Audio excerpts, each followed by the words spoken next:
जहां दूध दही का खाना, वैसा है अपना हरियाणा।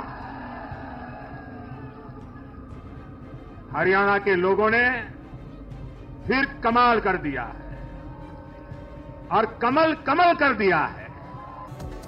लोगों के लिए बहुत खराब है। कितनी सीटें आई हैं उस बेल्ट से? कितनी सीटें आई हैं उस बेल्ट से? देखिए जरा, 16 से 17 सीटें। फार्मर लॉस, किसान, ये एग्जैक्टली बताता है आज कि वो आंदोलन, visuals of farmer protest now, वो आंदोलन स्पॉन्सर्ड आंदोलन था। वो आंदोलन पॉलिटिकली स्पॉन्सर्ड आंदोलन था, क्योंकि अगर उसमें किसान भाई होते, अगर उसमें असली भारत का किसान होता, अगर उसमें असली हरियाणा का किसान होता और सिर्फ कांग्रेस का काडर नहीं, तो आज बीजेपी हरियाणा में इतने नंबर्स के साथ नहीं जीतती। अब हरियाणा की एक सबसे बढ़िया बात ये रही है कि ये पहलवानों का भी स्टेट रहा है। तो इंडिया के जितने भी कुश्ती वाले, हॉकी वाले हैं, वो सारे अमूमन यहीं से आते हैं। तो जिसको आप पंजाब में जट कहते हो, हमारे भी पंजाब में जट कहते हैं, पर यहाँ उसको जाट बोलते हैं। हेलो दोस्तों, एक और नए वीडियो में आपका स्वागत है। हरियाणा में बीजेपी ने फिर से बाजी मार ली। तीसरी बार फिर से बीजेपी की सरकार बनने जा रही है। तो यहाँ पर पाकिस्तान वाले भी अपना रिएक्शन दे रही है कि हरियाणा में कांग्रेस की हार कैसे हुई, क्या हुई। और पाकिस्तानी रिएक्शन की वीडियो देखेंगे हम, आइए देखेंगे हम। और चैनल पे नए हो तो चैनल को सब्सक्राइब कीजिए, लाइक कीजिए और शेयर कीजिए। कि आज हरियाणा का जो सबसे बड़ा बिल्डर है, जो DLF है, जिसकी वर्थ $8 बिलियन है, जिसकी वर्थ ही शायद कितनी कंट्री की GDP से ज्यादा है, जो 2.25 लाख करोड़ के करीब है, उनके अपार्टमेंट्स हैं जो कि 70 से 80 करोड़ का अपार्टमेंट है, और उसके बाद भी वो इंटरव्यू देके देते हैं। तो मैं आपको सिर्फ एक कॉन्टेक्स्ट बताना चाह रहा हूँ कि हरियाणा में गुड़गांव जो दिल्ली के पास लगा हुआ है, तो वहां इलेक्शन हुआ है और आज तीसरी बार बीजेपी आ गई। सवेरे कांग्रेस वालों ने तो मिठाइयां भी बांट दी बेचारियों ने। अब आपकी मैं 2-3 बातों का जवाब एक ही में करके दूंगा कि हुआ क्या कि बीजेपी और कांग्रेस में फर्क है। जैसे आपने भी कहा कि हम कांग्रेस को इंडिया में ग्रैंड ओल्ड पार्टी बोलते हैं। एग्जैक्टली।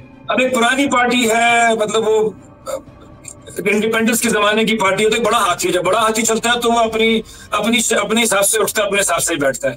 तो कांग्रेस में क्या हुआ कि इतनी डिसीजन मेकिंग नहीं, क्योंकि राहुल ने जो कांग्रेस इनहेरिट की, उसमें वो लोग हैं जो उसकी उम्र से नहीं ज्यादा कह दो, इतनी जल्दी वो हिलने नहीं देते। और ये आपके भी वहां पे 2 पॉलिटिकल पार्टी उनमें भी चलता है, भले वो PDP हो या PPP हो, वहां भी होता है। बिल्कुल है, बिल्कुल। तो हुआ क्या कि अब यहाँ पे बीजेपी ने 200 दिन पहले सिर्फ अपना CM कैंडिडेट बदल दिया। अब क्योंकि नरेंद्र मोदी साहब जो है वो एक बहुत अस्ट्यूट पॉलिटिशियन है, वो नो नॉनसेंस आदमी है, उनकी कोई औलाद नहीं। वो कहते मैंने किसी के लिए कमाना नहीं, मेरा एक एजेंडा है, क्योंकि वो पीछे RSS से हैं, वो स्वयं सेवक रहे हैं। तो जो सेवक होते हैं वो अपने कोई एसेट्स नहीं होती, अपनी कोई फैमिली लाइफ नहीं होती, सिर्फ प्रचार करते हैं घूम घूम के। तो वो इमोशनली, फाइनेंशियली इतने कनेक्टेड नहीं है। और आपको पता है कि ज्यादा से ज्यादा जो पॉलिटिशियन है वो अपनी पुश्तों को आबाद करने के लिए आते हैं, वो कहीं भी हो, दुनिया में कहीं भी हो। तो नरेंद्र मोदी साहब इतने नो नॉनसेंसिकल आदमी, सॉरी मैं लफ्ज़ इस्तेमाल कर रहा हूं, कि उन्होंने 200 दिन पहले CM कैंडिडेट ही बदल दिया। अब क्या हुआ कि CM कैंडिडेट भी बदल दिए और बहुत सारे MLAs की भी उन्होंने छटाई कर दी। तो उससे क्या हुआ कि एंटी इनकम्बेंसी को वो इससे कर लेते हैं। क्योंकि देखो, कहीं भी आप कोई भी पार्टी होगी, इंग्लिश में बोलते हैं फेमिलियरिटी ब्रीड्स कंटेम्प्ट, तो कहीं भी कोई पार्टी होगी एक एंटी इनकम्बेंसी आ जाएगी, लोग बोलेंगे यार इनको तो ट्राई करिए, दूसरे को करें। अब कांग्रेस में क्या था कि कांग्रेस में भूपेंद्र सिंह हुड्डा साहब हैं, जो इससे पहले 2 बार CM रह चुके हैं, और एक है कुमारी शैलजा जी। तो इनकी थोड़ी आपस में विचार नहीं मिलते हैं। पर हुड्डा साहब के पास बहुत स्ट्रॉन्ग फंडिंग भी है और उनके पास जाट वोट भी है। पर कुमारी शैलजा जी के थोड़े कांग्रेस पार्टी के जो हमारी फर्स्ट फैमिली, उनके साथ रिश्ते अच्छे हैं। तो अब ये हड्डी ना अंदर जाने जोगी ना बाहर जाने जोगी। तो क्या हुआ कि इनकी आपस में कश्मकश शुरू हो गई। और आपको पता है जहां पे कश्मकश होती है वहां तीसरा बंदा फायदा उठाता है।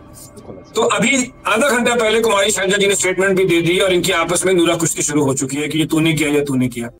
तो हुआ क्या कि क्योंकि बीजेपी की एक सिंगल विंडो क्लियरेंस है, क्योंकि उन्होंने फट से, मतलब आप देखो कि 200 दिन पहले एक स्टेट का चीफ मिनिस्टर 9.5 साल के बाद बदलना बहुत बड़ा गुर्दा चाहिए उसके लिए, क्योंकि कल को अगर वो हार जाता है तो सारा ठीकरा आपके सिर फोड़ा जाएगा। तो एज ए रिजल्ट क्या हुआ कि हरियाणा की 90 में से 48 सीटें जो है वो बीजेपी के पास हैं और 37 कांग्रेस के पास हैं। तो ये मेन जो उसका लबोलबाब ये निकला कि अब जो हिंदुस्तान, नया हिंदुस्तान है, उसमें हर बंदे के पास फोन है, हर बंदा जिंदगी में तरक्की जल्दी से करना चाहता है। तो जब वो देखता है कि कोई नया चेहरा मिल रहा है तो कहता है मैं इसको चांस दूंगा, क्योंकि पुराने तो मैंने देख लिए। तो बीजेपी क्योंकि इतनी जल्दी मूव कर गई, उसका उनको एडवांटेज मिला। वहां उनकी इनफाइटिंग थी और आज नायब सिंह सैनी साहब जी की कल ताजपोशी हो जाएगी। लेकिन हम ये जरूर बता सकते हैं कि राहुल गांधी जी क्या कर रहे हैं। जी हाँ, हमारे और आपके बल्कि सभी के फेवरेट राहुल गांधी जी जो हैं वो एक तरफ तो हरियाणा में सुना है कि हार रहे हैं, उनकी पार्टी जो है वो ना सिर्फ ये कि हार रही है बल्कि साथ साथ अजीब अजीब किस्म के स्टेटमेंट्स भी दे रहे हैं, जिसमें कि उनका ये कहना है कि जी वो जलेबी की फैक्ट्री लगाएंगे। जी हाँ, जलेबी की फैक्ट्री आप लोगों ने शायद पहले कभी सुना नहीं होगा, हमने भी नहीं सुना है, लेकिन अगर राहुल गांधी जी कह रहे हैं तो डेफिनेटली कुछ सोचकर ही कह रहे होंगे और हम उनकी बात को रिजेक्ट तो नहीं कर सकते। तो बिल्कुल ये देखिए, मेरा ख्याल है कि कुछ इस किस्म की जलेबी की फैक्ट्री होगी और उसमें जलेबी बना करेगी और वो जलेबी जो है लोग फैक्ट्री से लेकर खाएंगे। लेकिन साथ साथ राहुल गांधी जी का ये भी कहना है कि ना सिर्फ ये होगा बल्कि इसके साथ साथ तकरीबन 20,000 से ज्यादा यानी 20,000 से भी ज्यादा लोगों को हर एक फैक्ट्री में जॉब भी मिलेगी या और साथ साथ खेतों में भी जलेबी लगेगी और फैक्ट्री में भी जलेबी बनेगी। मतलब ये कि ये तो चमत्कार पे चमत्कार होता चला जा रहा है।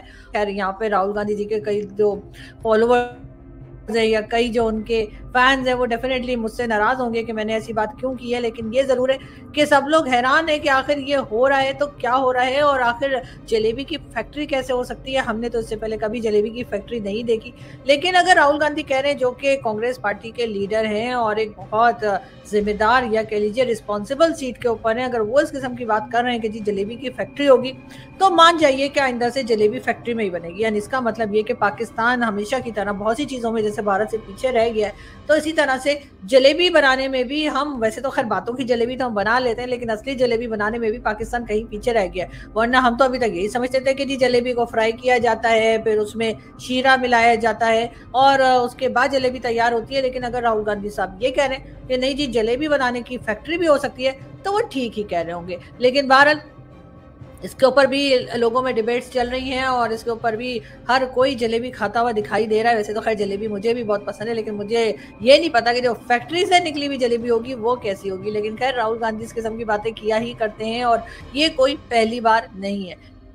देखो, सबसे बड़ी बात है कि उन्होंने रिजल्ट लाए हैं।